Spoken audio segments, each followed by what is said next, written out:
suis Kelly Zizine, mais on me connaît peut-être un peu plus sous le nom d'agent double Z sur LinkedIn. Je suis copywriter et pour moi, c'est un métier de l'ombre. Donc, c'est pour ça que je me suis construit ce personnage d'agent secret. Ce que je fais, c'est mettre ma plume au service des entreprises pour convertir leurs prospects en leads.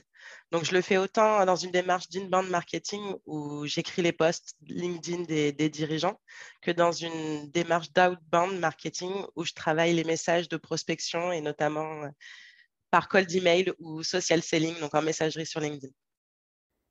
Pourquoi les entreprises ne peuvent-elles plus faire l'impasse sur LinkedIn? LinkedIn, aujourd'hui, c'est plus qu'une CV tech. Aujourd'hui, c'est une arme de communication commerciale et marketing massive. C'est autant un canal d'acquisition client que de recrutement. En fait, ici, on y construit son image de marque et son personal branding. On façonne son expertise et on y fait sa veille. On communique, on prospecte. Globalement, c'est un terrain de jeu multisport pour tout le monde. Donc, autant les dirigeants pour défendre la réputation de leur entreprise, les marketeurs pour façonner l'image de marque, les commerciaux pour faire leur prospection et les RH pour promouvoir la marque employeur et recruter plus facilement. En fait, pour une entreprise, se servir de LinkedIn aujourd'hui, c'est déterminant parce qu'elle peut tout faire en même temps et au même endroit.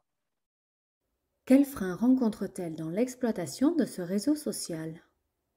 Sur LinkedIn, quand il s'agit de prospecter, les gens sont assez déstabilisés parce qu'ils ont du mal à se positionner entre l'aspect professionnel et personnel et parce qu'ils ont du mal à être naturels via l'écriture et encore plus par écran interposé.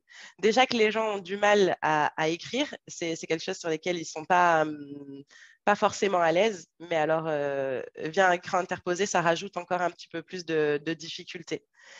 Et ce qu'il faut se rappeler, en fait, c'est que LinkedIn, c'est un réseau social professionnel. Professionnel, oui, mais un réseau social avant tout. Donc, du coup, ils sont à mi-chemin entre la bienséance protocolaire et l'assaut à l'audace. Et finalement, ils sont maladroits de ne pas savoir se positionner. Ils en deviennent maladroits. Et c'est difficile au final parce que de savoir comment s'adresser aux autres quand on ne les a pas sous les yeux, quand on ne peut pas détecter leur réaction. Et du coup, faute de quoi, ils tombent souvent dans le piège du discours commercial et de la simple déballe sans vraiment attendre une interaction humaine. Quelle stratégie déployer pour prospecter plus efficacement sur LinkedIn? Pour prospecter efficacement sur LinkedIn, j'ai trois conseils. Le premier, ça serait de reproduire les situations réelles euh, en utilisant des comportements qu'on a l'habitude d'utiliser vraiment en situation face à quelqu'un. On pourrait utiliser l'humour, l'espièglerie, la curiosité, l'admiration, en fait, tout ce qui va pouvoir interpeller dans la vraie vie une personne humaine normalement conçue à qui on s'adresserait. L'idée, en fait, c'est pas de déballer le discours.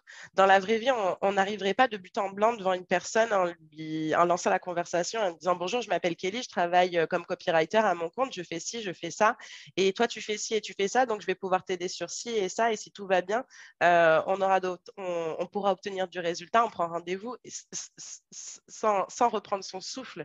Donc, dans la vraie vie, on engage la conversation et c'est exactement ce qu'il faut faire. Accrocher avec une phrase simple et attendre de voir ce que la personne va répondre ensuite pour pouvoir rebondir, tout simplement. Il faut trouver une bonne accroche et c'est ça qui est le plus difficile, et notamment en prospection automatisée, parce qu'il va falloir utiliser un message qui soit suffisamment parlant à plusieurs personnes et en étant personnalisé. Donc, la clé pour ça, ça va être vraiment de cibler et sous-segmenter.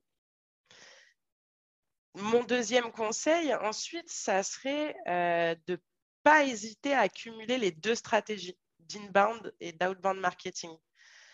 Parce que quelqu'un, quand il lit un message de prospection, s'il est bon, il voudra satisfaire sa curiosité et il ira naturellement visiter le profil de la personne qui l'a démarché. Il faut donc que le profil soit clair, compréhensible et attractif pour faire bonne impression. Parce que la première impression, vraiment, doit être impactante. Et ensuite, il faudra démontrer qu'on est un utilisateur actif. Et pour ça, il faudra montrer qu'on est vraiment là sur LinkedIn et qu'on ne s'en sert pas simplement comme un outil de prospection. Publier du contenu, par exemple, ça aide à prouver son expertise, mais on n'est pas obligé de publier du contenu, on peut tout simplement commenter. Et rien que ça, c'est déjà une bonne preuve et une bonne démonstration de la vie professionnelle et qu'on peut avoir sur la plateforme et surtout une preuve d'activité, qu'il y a vraiment quelqu'un derrière l'écran. Mon troisième point, ça serait de réseauter.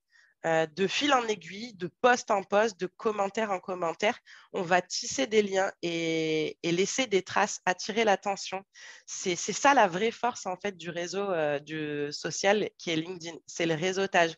Donc il faut y aller. Il faut y aller pleinement et vraiment y aller dans cette culture de tisser un réseau. Aurais-tu un dernier conseil ou une anecdote professionnelle à nous partager? Oui, enfin, j'en ai plein des conseils, mais je dirais que de ma position de copywriter, moi, j'ai toujours eu de l'impact grâce à des messages audacieux. Plus je suis spontanée et authentique, autrement dit imparfaite et humaine, et plus je suis impactante. Et c'est ça qui fait vraiment la performance d'un message. Ce qui attire les prospects naturellement vers moi, ce qui apporte du lead qualifié via une stratégie d'inbound, ce qui fidélise mes clients sur le long terme et ce qui m'a valu aussi le saint Graal d'un post viral. Le hack le plus puissant que je puisse recommander à ceux qui nous écoutent, c'est de miser sur l'humain et de s'en servir sans modération.